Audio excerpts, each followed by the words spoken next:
Hello, Dental Team listeners. This is Kiera, and I am so jazzed.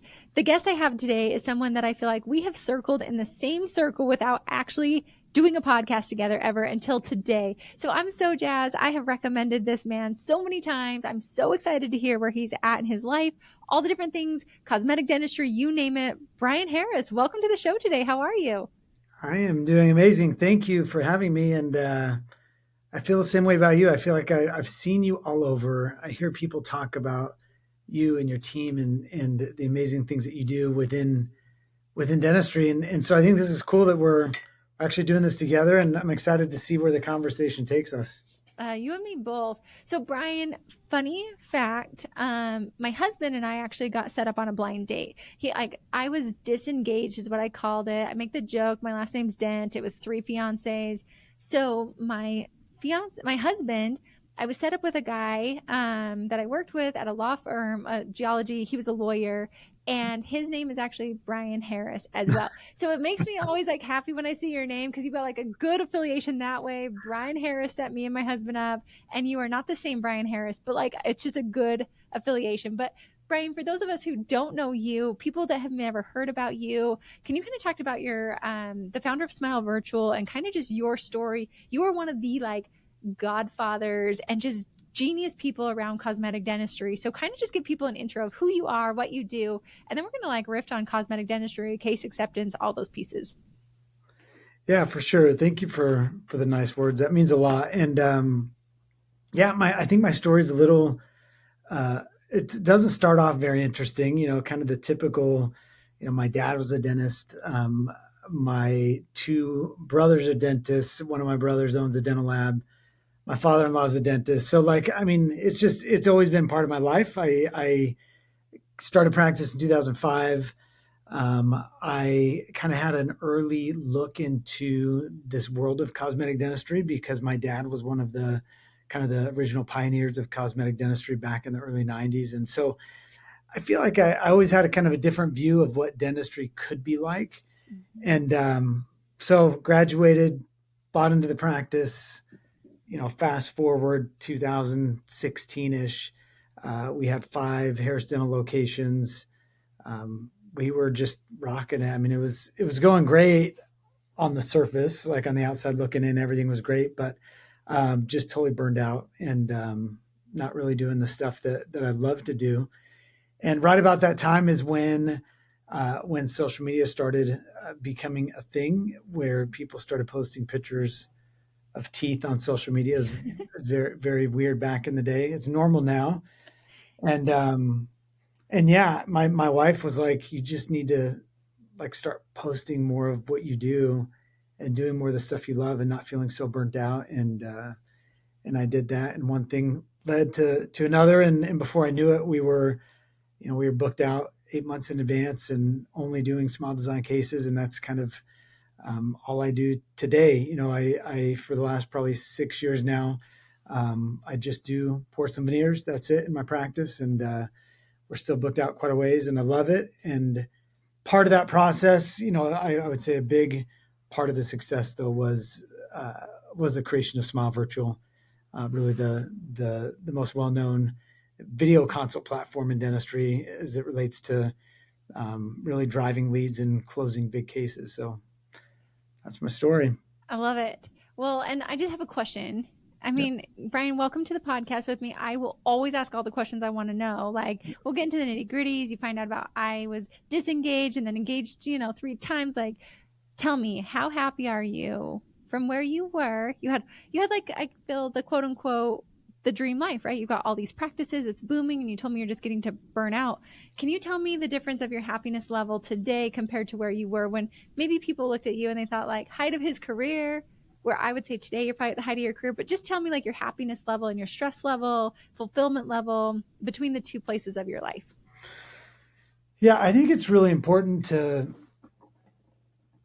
understand that like every stage of growth like really does require like a different version of you to show up, like, and be able to manage it and be able to manage the stress. Because like I feel stress now, like it's a different stress though. It's when you're booked out 3-4 months in advance, and it's just smile design cases. Like financially, it's amazing. Like ego, amazing.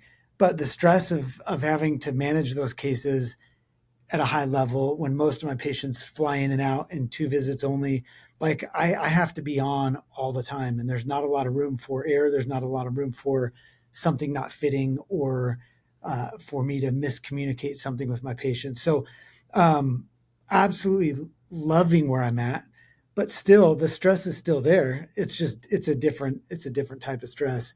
But I would say to the actual question of burnout, yeah, I think it's a real thing. I think what happens is you think you want your practice a certain way, or you think you want things a certain way, and then you get there and you're doing it, and then you're like, man, I don't love it, but it's great. It's a good income.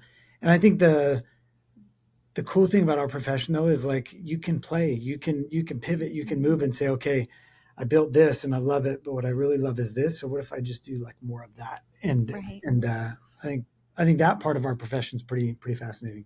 Yeah, no, I completely agree. And I'm glad you brought that up because I think so many people look with eyes of envy of how do I get there? I want to know. But I really love that you said like there is a different level of stress at every layer.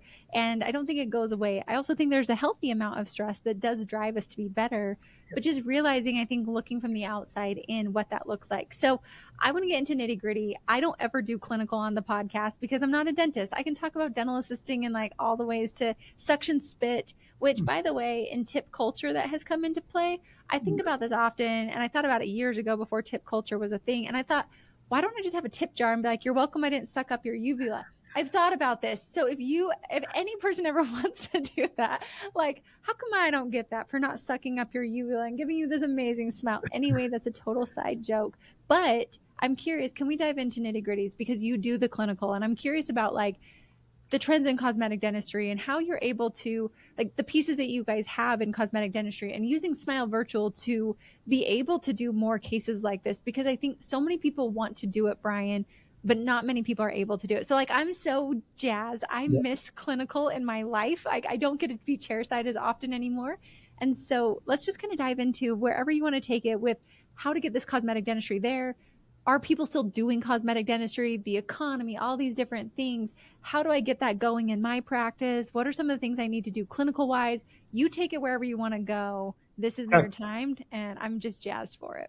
Okay, I love it. So I'll go first. I want to go with like where things are at right now as it relates to cosmetic dentistry, and then let's jump into the virtual consult piece and the Cool. communication side, because I think that's just a massive thing that's changed, and that people really need to understand um, how to communicate treatment with patients. But I'll get into that in a minute. So Cool. here's what's changed. When I came into practice, the only way that somebody would know about cosmetic dentistry was like if you had a book in your waiting room with before and afters, and they were usually like just actual photos Mm-hmm. to see cases. And so the patients would learn about it with their own dentist, and the dentist would talk to them about it, and they would do the work. And so it was very much a doctor driven process. We would tell people, hey, you don't want to go with that shape, it won't look natural. You don't want to go that bright. And so we had full control of the process. That's why when you look at like AACD accreditation, a lot of this idea of like natural look and translucency and shapes, like it's such a big thing. Well, what's changed and what changed everything was social media. So now patients find out about cosmetic dentistry, like they can look through thousands of cases in an instant online. So they come in knowing what they want from Mm-hmm. size, shape, color. And the number one piece of advice I can give to any dentist or even dental assistants listening is like, I think the best cosmetic dentistry is whatever your patient feels is cosmetically pleasing to them. So, good example, if you go on like my Instagram page, I'm sure you could find 10 cases that you think look great, and Mm-hmm. equally 10 cases that you're like, whoa, those I are too did. big, too bright, too white. And I think, and I'm proud of that, because for me, it's not about what I want. It's about like giving people what it is that they want. I think that's an important thing. And doctors are learning the hard way when they're telling patients, no, no, you don't want that. We're going to do this. And then people get things redone. I had two consults yesterday, people that have been in veneers 6 months or less that want to have them redone because they're like, I don't want all this translucency, all the, it looks like, there's stuff on my teeth. I don't want, Yeah. my teeth to look like triangles. And that's what nature looks like, but it's not what people want. Mm-hmm. So those are my Yeah. thoughts on cosmetics. Which I'm glad. And so, Brian, I have a funny story of how I actually am just so grateful for this. It's not really funny.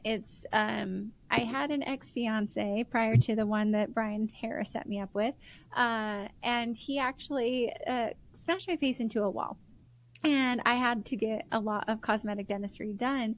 And I'm glad you said that because I remember there was a dentist who tried to make my teeth like too short. And I literally felt like I was a completely different person. I didn't want to smile. And so even though they felt like that's what I should look like, and in temps, I remember like I didn't want to smile. I felt like I looked like I had a mental, like a physical issue Yeah. with me. And like the way I communicated, I felt like people looked at me differently than they had ever looked at me before. And so for you to say that, I agree with you. So being a patient on the other side of this and to know that like, and I had to have mine like redone multiple times because they weren't right. And the fact that that dentist was so kind to me to get it to where it was just perfect because I didn't ever think I'd smile again with confidence. And so just to speak to this, I always get nervous sharing this because I'm like, oh, great. Every dentist is going to then look at my teeth and be like, where was it? And what did they do? And, but the reality is like, you said it's beauty to that person. And so being the patient on the other side, when they made my teeth too short, I literally felt like I was a completely different person and it really did rock my confidence. And so I think that was one of the most beautiful things you said is to look at the cases and you're right. That Instagram page is not for your ego of like, this is it. It's the satisfaction that you've given these people their confidence in their lives back, or made it them have more confidence than they've ever had before because you're able to give them what they ultimately wanted. Same with hairstyles, same with nails, same with like all those different things that are cosmetically pleasing. It's in the person who's wearing it, not in the person who's creating it, that I think is a really, really incredible point to make.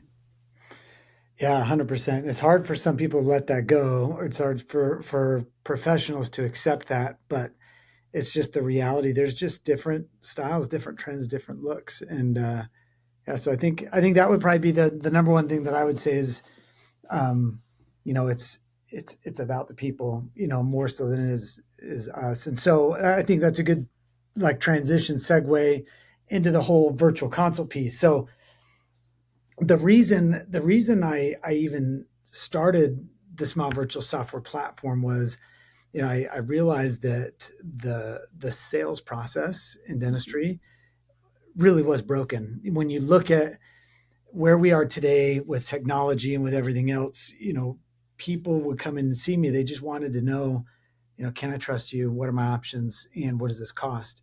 Mm-hmm. And we would make them jump through all these hoops to get those questions answered. And as being in the coaching and consulting space, that oftentimes we're coaching teams on like tactics and strategies and what to say when they're not ready and like how to, but it's all focused on the sales strategy. Mm-hmm. And I had this like awakening where I'm like, you know what? It needs to be about like the buyer's process. It needs to be about the buyer strategy. And so I thought, what if we could just like instead of me doing all this with the patient when they're in my practice, vulnerable, they don't know who I am, their spouse isn't there, they have no idea what things cost. What if I could just take time and record a video for them, not a live video like this, but like a Mm-hmm. pre-recorded video of just saying like, "Hey, it's great to meet you." They can send them some smile photos and I can just tell them like, "Hey, here's my recommendations. Here's what it's going to cost. Here's the next steps. You'll see the link below for financing," and just made it like really, really easy. Um, Everything changed. So now I will not see a new patient in my practice unless they've gone through a virtual consult. The virtual consults take me probably about 7 minutes each one. And in that consult, I can sit down when I have time. I do a lot of it just before my day starts. And I just say, hey, this is who I am. Here's the kind of dentistry I do. Here's what I see with your smile. Here's what I recommend. Here's what it's going to cost. And then, here's a bunch of other people just like you that I treated and their stories. And when you're ready, I'd love to work with you. And so what happens is it takes all the pressure out of the sales process. And now the only time I see people is when they're in my office, but they already know my fees. They already know my recommendations. So, it's like a 92% close rate on, 20, 30, $40,000 cases. That's incredible. And so I think there's probably the fear. So I'm glad you're talking about this. The fear of, because there's like a sales mindset out there, right? Like, no, no, no, Brian, I need to get them in my practice. I need them to see all my technology. I need them to see the success cases. I need them to see all of this. So I basically like earn their trust. And so I don't want to necessarily do that because I'm going to deter people that would possibly be a buyer. So how do you overcome that? Because I know that that's what people are thinking. Like, no, no, no, I can close them better if they meet me. Like they're going to fall in love with me. Yeah. How do you overcome that? And because I mean, you clearly are only having people that come in and close. You have a great case acceptance. It's not wasting your time. You're not wasting chair time. But I think there's sometimes a scarcity mindset of like, yeah, but like, what if I don't get enough people doing these virtual consults? What if I'm not getting that flow? How do I make sure I keep my books full? Yeah. So two parts to that. I think one is I agree with that. You want, before you just quote a fee, you want to be with somebody. And so they're not just buying a veneer, they're buying like you, they're buying the experience, they're buying the confidence. But you can do that with video. That's the great thing. And it doesn't have to be live. You can do it pre-recorded and still build that connection. And I think a bigger part of it though is you have to think about like, what do we want when we're buying?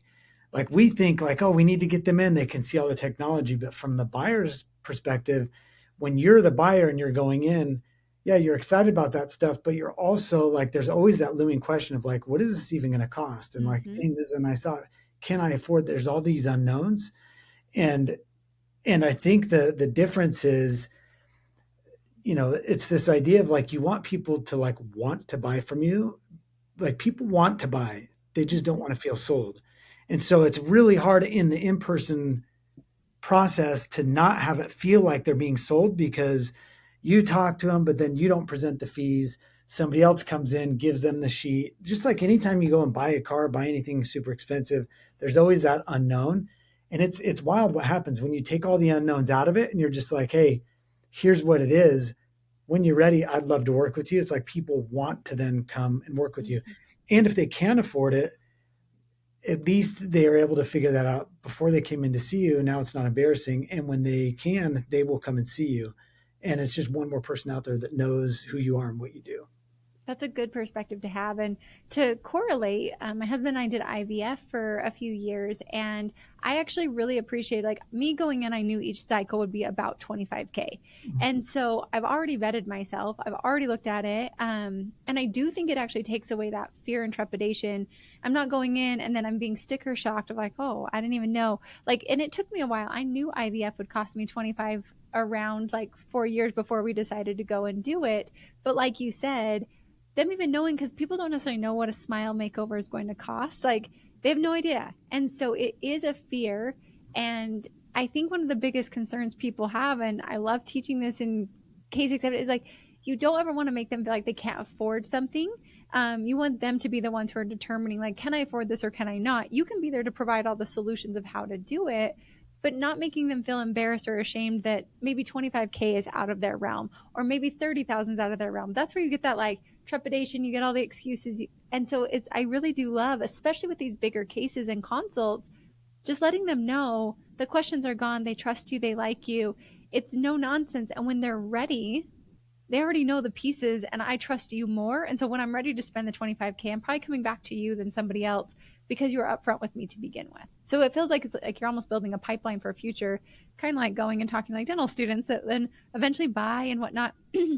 But really just building it up of people that know you, like you, trust you already, and your fees are where they are. And you're not also trying to undercut. Because I also think the flip side is dentists feel bad when the patient's in the practice. Oh, they can't afford it. Now we're chipping our fees down. And then you're doing the case for less than you want to, and you're annoyed by it. Yep. And neither party's happy in that scenario. Yep. Well, and you said something about like IVF costing 25K. And I think that's important because most of the time when people are going through that, the cost is kind of the cost in general. Like I bet if we gave a multiple choice test and said, cost for, rhinoplasty, cost for breast augmentation, cost for IVF, like there's a general sense in the public of what things Mhm. cost. I don't think that exists in dentistry. And part of it is because there is a drastic difference. You have some people charging 18,000 for an all-on-4 procedure, and then others charging 40,000. And you Mhm. have some people charging 1,200 a unit for a veneer, and others charging 3 to 4,000. And so I think it's really easy in dentistry for people to get blindsided of like, oh, I saw the billboard that was 1,200 per tooth for implants, but you're telling me that this is going to be 3,500 per tooth. And Mhm. so I think anywhere where there's room for confusion, I think there's room for real opportunity to build trust.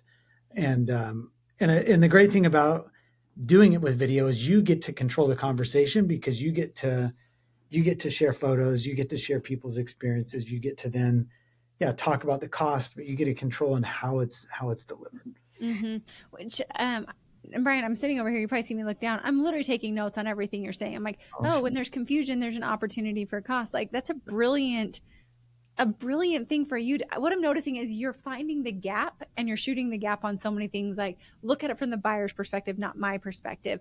Look at it from the patient's perspective, not my perspective for what they want their smile to look at. Look at where they're confused because you're right. Like, so they see on the billboard because the ones that are like, I see them all the time, and I tell Yeah, people like, you don't necessarily maybe want to go to that office, maybe you do. It's your choice. yeah, But I think like so many other practices are putting those billboards up, and they're going for the price shoppers. And I'm like, but that's not necessarily the best dentist that you want.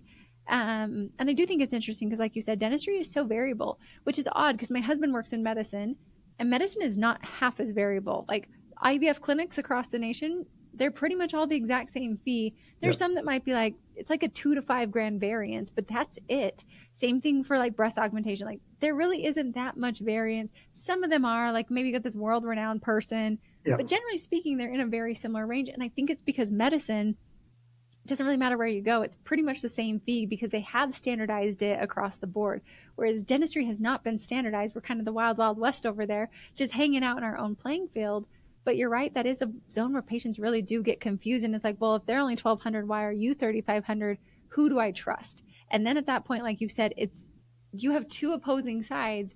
Which person are they going to trust? Like you said, that's the opportunity. So, can you kind of walk people through how you use the Smile Virtual and how that works, and how you even get patients to want to do it? Because you're also changing buyer behavior too. But I think it's more common than what people might assume. I think there's so much more online that people are used to doing even yeah. today. So I think it's also smart to be getting us up to date. But how does Smile Virtual work? How do you use it? How do you get these consults in? How many consults are you doing like a week? What does that really look like deep down? Yeah, you almost have to look at it. It's a different way to market. It's like everybody else is over here, like SEO, AdWords, kind of marketing for the same patients, trying to get visible online, and then those patients are coming in, but you don't really know like what you're getting is the thing. The mindset with Smile Virtual is like, thinking about like a funnel of like, hey, I just want to drop as many people in through this process as possible because once they're in, then I get to control the conversation, whatever that may be. And so I have it on a link on. So if you go to at Dr. Brian Harris, like my Instagram page, you can see every one of my Instagram posts. There's a call to action of request a virtual consult. It's on my Facebook page. It's on my main website. Just that alone, adding the video consult feature to your website increases like people taking action from like a normal 4 to 5% engagement rate to 17% because they can get answers immedately right away. Mm-hmm. But you have to word it right. They have to understand what they're doing. It's not a Zoom call or it's not a teledentistry visit. It's a send a photo, tell me what you want to change. I'll get back to you with cost and recommendations and next steps. And so it's it's kind of creating all the doorways so that people can kind of walk through there, and then it's just call to actions. And so the content that I post, you'll notice online is it's not about me. It's not about like pictures of me, selfies of me traveling, my cars, my family. It's more patient driven. It's like, hey, this page is for you because this is about you. And and then there's always just a call to action of, hey, if you want to know what's possible, upload a smile photo, send it in. And it's designed to be really, really easy. The question of how many do I get, it's not really fair for me to answer that, just because I do get quite a bit, and Sure. quite a bit is probably an average of probably 3 to 4 a day of people, Wow. wanting a new smile and inquiring. But we just So, had, like, Brian, real quick, how long have you been doing all your photos, all your marketing, all the pieces? Like, let's just give people perspective. yeah, Like, you've been doing this for a long time to build this up. yeah. So I've been doing it for, I mean, what, we're coming up on 5 years now. Okay, so just remember, Brian's getting 3 to 4 a day. He's been doing it for about 5 years of just that constant repetition. Now, it's like, when people, because I don't think people tomorrow are like, I want a new smile. Like, I go to the dentist, I'm like, do I have any cavities? And Yeah, so I think it's also like you're making them aware, you're educating them to where when they're ready to buy and they want to get their smile redone, Brian Harris is the person they think of, right? Like, it's all that pipeline funneling that you're doing of awareness, recognition, referrals, people doing that. So I just hope people realize if you don't get the 3 to 5 consults a day, it doesn't mean it wasn't working. You've built this up for so many years and now it's there and it just keeps flowing for you. yeah, for sure. And that's where I was going to go next, because so it's interesting. We just had I run this mastermind group of about 35 dentists, and in our meeting in Miami last week, I pull up because everybody uses the platform. It's not a small virtual thing, but everyone in there uses it because they see the value. And so I see all the consult requests that everybody in the group gets. And what's crazy, this is the first year, there's 3 doctors in the group that get significantly more than I do. And they've been on the platform a lot less, but they're just out there, just they're putting out TikTok content, Instagram. I mean, they're just crushing it right now. And so there was one in the group that gets about 600 a month, and he's like in way over his head. He's like doesn't even know what to do, right? Because there's not even, so now the problem is, well, how do you sift through all these? Like, how many of these are serious and how many of them aren't? But then there's others that have been on the platform since we launched that have been like 4 or 5 years that get about 4 to 5 a month. And part of it's just because of their location. Part of it's just that, the visibility is less for different people, but all of them have the same mindset of, hey, if I get 5 in a month, and even if I only convert 2 of those, it's a smile design case, anywhere from $6 to $50,000. Mhm. And so, in the monthly fees, it's a $3.99 a month fee. So they're paying the monthly software fee, but just from that alone, in the first case, the second week in January, it's paid for the entire year. So it does vary based on. I will say though, it varies based on how much time you're willing to put into it. The doctors that are like, let's go, and they push out content and they make it just a part of their practice, they just absolutely like do very well with it. That's really incredible. And so, how do you do it? Oh, it's on your website. Yep. Do you block time in your schedule to respond to these? So it's like every day I've got this amount of time to respond. And if they don't have it, then I'll do admin work. How do you like, what's your flow of how you actually incorporate this into your practice? I tell doctors initially, don't block time, because you're going to have time. You'll get the one random patient that may reschedule, or just do it in between patients before the day starts. And then as you ramp up, then my next advice is like 7 a.m. to 8 a.m. on a Tuesday, Mm-hmm. or a Wednesday, and only use that time for recording consults. And then when it gets busier, like I do all of mine on Thursdays. So Thursday is my day to record podcasts like this, create content. And then when we're done here, I'll go and record probably 8 or 10. And then I'll be caught up. And so Nice. I try to split it out like that, where some are in the morning, some are in between patients, some are on Thursdays. But you work it in, and there's a system and process. Initially it's a little bit weird because you're speaking to a computer screen, giving advice, recording yourself, and so you overthink everything. Mm-hmm. But it just takes a few before you're like, oh, it's almost like the more smooth and polished you are, the worse it is. Like you Agree. don't want it to come across as being like a smooth sales pitch. Like Mm-hmm. I'll sneeze in the middle of one and I'll keep going, or a dog will bark in the background. I'll keep going. Like someone will knock on the door and I'll answer the door, like talk to him and be like, I apologize. Because like I think people want to see that it's real. It's not necessarily white coat and like Mm-hmm. doctor talking to patient. Completely agree, and I think it makes you real, right? That's Yeah. that trust factor that people are looking for is how much like I want to buy from somebody who I feel real, who I trust. And I tell everybody when it, like you come to that case acceptance, I'm like, they're not buying the dentistry, they're buying the confidence. And like, are you the person? Are you the person I can trust? Are you the person that's going to get me the outcome I'm looking for? Because we're skeptical. So many people are good at sales, and we've learned how to sell, and so we've trained humans to be skeptical. And so I agree, making yourself way more real. And it's funny, I hated doing video podcasts. Like I hated it, Brian. For the first time, I was like, I No. don't even want to look at myself. Now I gotta like make sure my hair is right, make sure my and it's not. It doesn't matter. Like just be the person you are, and that's what people love. And so I think that that's awesome. How long does a cosmetic case take for you? So I'm also thinking like clinical schedule wise. You start to get these. Are we blocking off like a Friday? Are we blocking off X amount? Like how do you then build it in? Because I think that that's also where people get nervous of. Great, I can do the virtual consults, but then I got to find space in a schedule to get all this in. How much time and how do you recommend they set up their schedules for that? Yeah. So if you phase it. So initially it's just like, it just becomes like, yes, they want to come in for an in-person consult and then you just book them like you would in your normal schedule. Okay. And then what'll happen is things will get busier. And so I always recommend the doctors block one entire day, and that's only for cosmetic cases and virtual consults. Yep. And so I would say most of the doctors on the platform fall into that category where they're general dentists. They do a little bit of everything, and then one day a week it's just smile design cases. But every week they're doing 1 to 2 smile design cases, and then Nice. after that, then it's like Tuesday. Now you add a Thursday, and then where I am right now, so I've got a system, and this like simplifies a lot of it. So I'm with patients Monday, Tuesday, Wednesday. I do long days with no lunch, but whenever I prep a case on Monday, I seat the case the following Monday. So I have a Gotcha. 1 week turnaround time.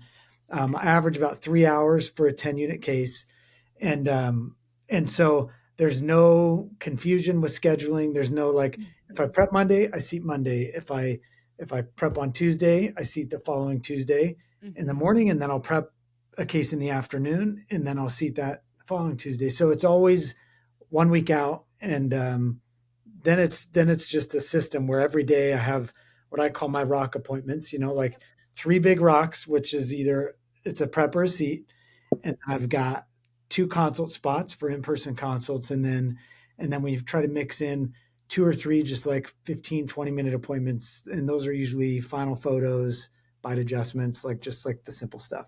And you're big on photography, which I agree in cosmetic. I think that that's a piece of like having really good photos too. Like a photo's worth a thousand like a Yeah. thousand words. And Yeah. then my husband was just saying the other day, like a video is worth like a thousand photos. And so like showing those, and I think you're really big. And I know a lot of the clients that have worked with you, it was really for like getting good photography and learning how to present those cases and having the confidence with it.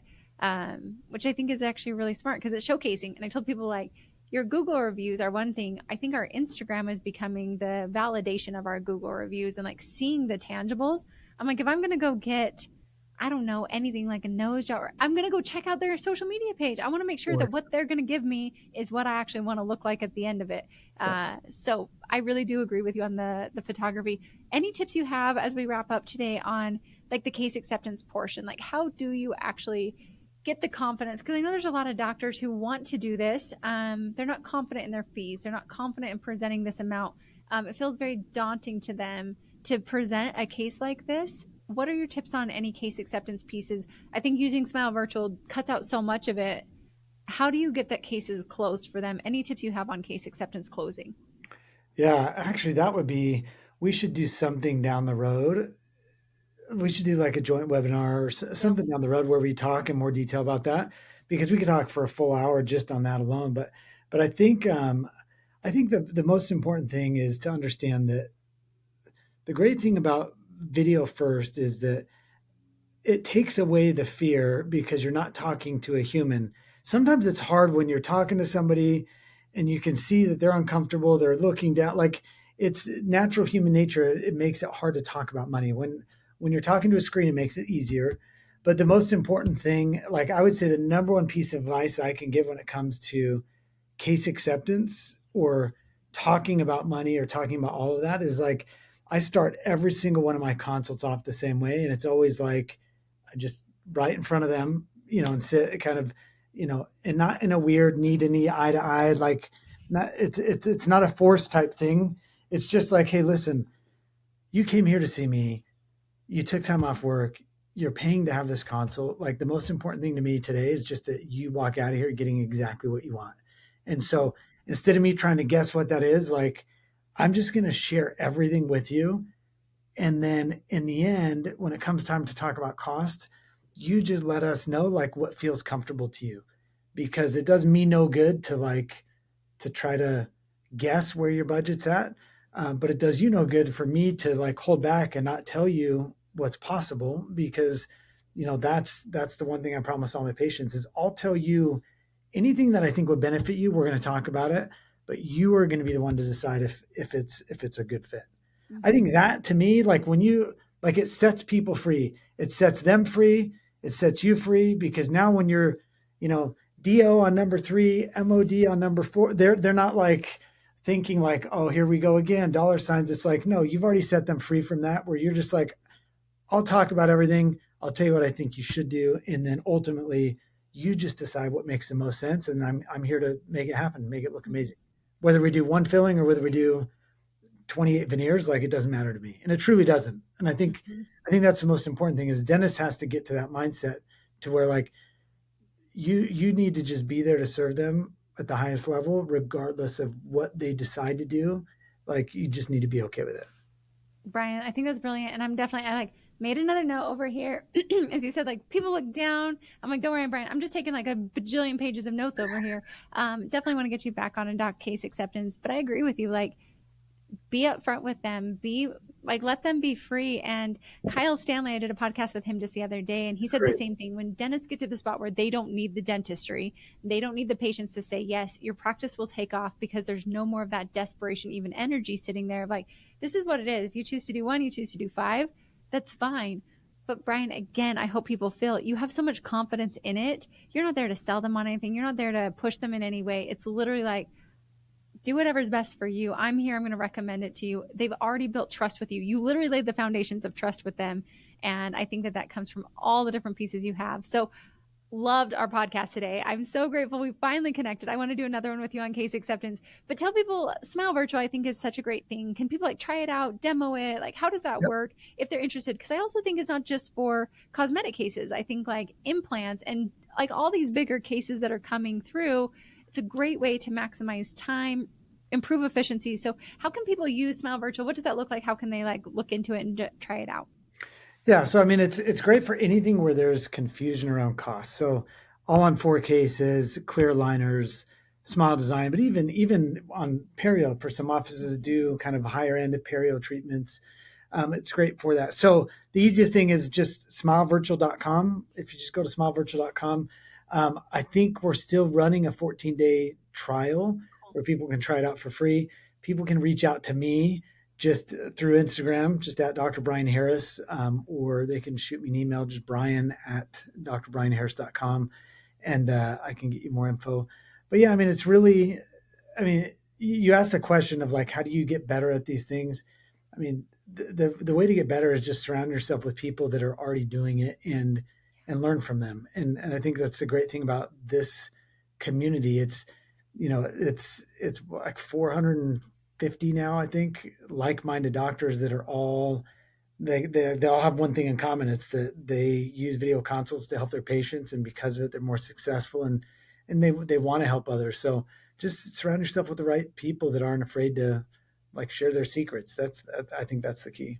Completely agree. Gosh, Brian, thank you so much for your time. And guys, if you don't know, it's Brian, Brian, Brian Harris. And so go check him out on Instagram. Love following you guys. We're huge fans of you. I think Smile Virtual, like I said, I have had so many offices use you guys and their case acceptance has gone up. They weeded through all those like wasted appointment consults because all the people who are coming for consults are really ready. And Brian, I think you just inspired us of like figure out what your passion is, what you love to do more of in your practice and grow to that level. And it's totally doable. I mean, the economy is what it is, but patients still want it. Like, Yep.